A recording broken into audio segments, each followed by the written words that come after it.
వాళ్ళకి నేర్పించాలి అని చెప్పారు. మీరందరూ మర్చిపోతుంది ఏంటంటే అటువైపు ఉన్న వాళ్ళు, జగన్ పార్టీలో ఉన్న వాళ్ళు ఇంజనీరింగ్లు చదివారు, ఐఏఎస్లో ఉన్నారు, ఐపీఎస్లో ఉన్నారు. అందరికీ తెలిసి ఏం జరుగుతుందో. మన వైపు ఉన్నవాళ్ళు సేమ్, అందరికీ తెలిసి ఏం జరుగుతుందో. ఎవరి కుల పిచ్చి అనుకోండి, మత పిచ్చి అనుకోండి, ఈ సత్యతో అధికారంలో ఉంటే మొత్తం తిందొబ్బొచ్చు అన్న కుయుక్తి అనుకోండి, జగన్కి ఉండి సపోర్టర్స్ వాడికి ఎప్పుడూ ఉంటారు. 45 మంది, 145 మంది ఆడుకుంటారు, 155 మంది మనుకుంటారు.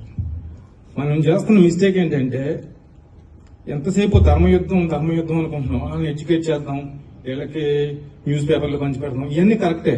At the end of the day ఏమి పని చేయమండి. తెల్లవాళ్ళకి ఒక సామెత ఉంది, don't bring a knife to a gun fight. Simple. వాళ్ళు కత్తులు వేసుకొస్తారు రేపొద్దున్న. మనం వెళ్ళి భగవద్గీత చదివితే పని జరగదు. వాళ్ళు డబ్బులు చదువుతారు, మనం వెళ్ళి అభివృద్ధి అంటే పని జరగదు. ఎవడికిచ్చి బిస్కెట్ ఆడికి ఇవ్వాలి, భయపెట్టినప్పుడు భయపెట్టాలి, కొట్టినప్పుడు కొట్టాలి, కొట్టించుకోవాలి. దానికి సిద్ధపడి మనం ఉండాలి. లేకపోతే ఆస్తులు అమ్ముకొని అన్ని వదులుకొని ఆస్ట్రేలియా వచ్చేసి మర్చిపోవాలి ఇండియా గురించి. ఇది తెలియక మనం ఏదో చేద్దాం ఏంటి అభివృద్ధి గురించి మాట్లాడదాం, బాబు గారి మంచితనం గురించి మాట్లాడదాం. జరిగే పనులు కాదు. డబ్బులు కావాలి పార్టీకి. రాజకీయాల్లో ఈ రోజు ఆడు 2000 పెట్టుకుంటే మనం 3000 పెట్టుకోవాలి. ఆడు 5000 తెస్తే మనం 10,000 తేవాలి, తేగలగాలి. దానికి సిద్ధపడి వాళ్ళ గొడవలకు వస్తే మనం కూడా చొక్కాలు చింపుకుని వెళ్ళి ఆ స్టేజ్ లో ఉంటేనే రాజకీయం జరుగుద్ది. వేళ రేపు చంద్రబాబు నాయుడు గారు అంత పెద్ద మనిషి, ఆయన అహాన్ని చంపుకుని పవన్ కళ్యాణ్తో స్నేహానికి వెళ్లారు. ఇప్పుడు బీజేపీ వాళ్ళు రమ్మంటే పాపం చేతులు కట్టుకుని వెళ్తున్నారు. వీటిని మనం తప్పు పట్టడానికి లేదు. ఎందుకంటే ఈసారి అధికారం లేకపోతే ఇంట్లో ఆడవాళ్ళు మెడల్లో ఉన్న పుస్తులు కూడా తెంపుకెళ్తారు. గుర్తుపెట్టుకోండి, జరిగే పని అదే. ఆస్తులు ఆల్రెడీ ఆక్రమించుకుంటున్నారు, పొలాలు రాయించుకుంటున్నారు, ఆస్తులు రాయించుకుంటున్నారు, బ్యాంకుల్లో ఉన్న బంగారాలు కూడా లాక్కుంటున్నారు. మన పొలాలు మనం అమ్ముకోవడానికి లేకుండా ఆడేదో తీసుకొచ్చి ఆడి దగ్గరికి వెళ్ళి పర్మిషన్ తీసుకుని రిజిస్టర్ చేసుకోమంటున్నారు. ఇంత ఓపెన్ గా జరుగుతుంది.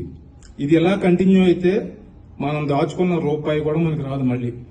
అది గుర్తుపెట్టుకోండి. మన పిల్లలు మనవలు అవన్నీ కూడా ఇంకా పగటకల్లా అయిపోతాయి. దానికి సిద్ధపడి డబ్బులు కావాలి పార్టీకి. చంద్రబాబు నాయుడు గారికి పార్టీకి డబ్బులు కావాలి. దాన్ని పోగేసే విధానం ఏంటో ఆలోచించండి. పార్టీకి మనం ఎలా కష్టపడి దెబ్బలాడటానికి రెడీగా ఉండాలి. అంటే యుద్ధానికి ఇప్పుడు ఉక్రెయిన్ వాడు యుద్ధం చేస్తున్నప్పుడు దేశాలన్నీ కలిపి వాళ్ళకి డబ్బులు ఎలా ఇస్తున్నాయో అలాగే చేయాలి. లేకపోతే ఈ జగన్ అనే రాక్షసుడు వాడి బారి నుంచి రాష్ట్రాన్ని కాపాడటం ఎవరి వల్ల కాదు. వాడు ఫ్యాక్షనిస్ట్, పైగా సైకోపాత్. వాళ్ళ బాబుని చంపేశాడు, వాళ్ళ బాబాయిని చంపేశాడు.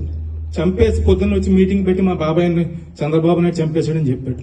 అంతటి రాక్షసుడికి ఓట్లేశారు మనవాళ్ళు. అందరికీ తెలిసి ఎవరు చంపారో, ప్రతి ఒక్కరి చంటి పిల్లవాడు కూడా తెలుసు. అయినా కానీ ఆడికే ఓటేశారు. ఈరోజు వాడు తప్ప అందరూ జైలుకి వెళ్ళారు. ఆడు కానీ అవినాష్ కానీ ఒక్కరోజు కూడా జైల్లో గడపలేదు. సో ఇంత మొండి ఎదవలతో మనం ఫైట్ చేస్తున్నప్పుడు మనం మంచిగా వెళ్తాం, ఈ అభివృద్ధి గురించి మాట్లాడతాం, హైటెక్ సిటీ గురించి మాట్లాడతాం అంటే అవి ఉపయోగపడే పనులు కాదండి.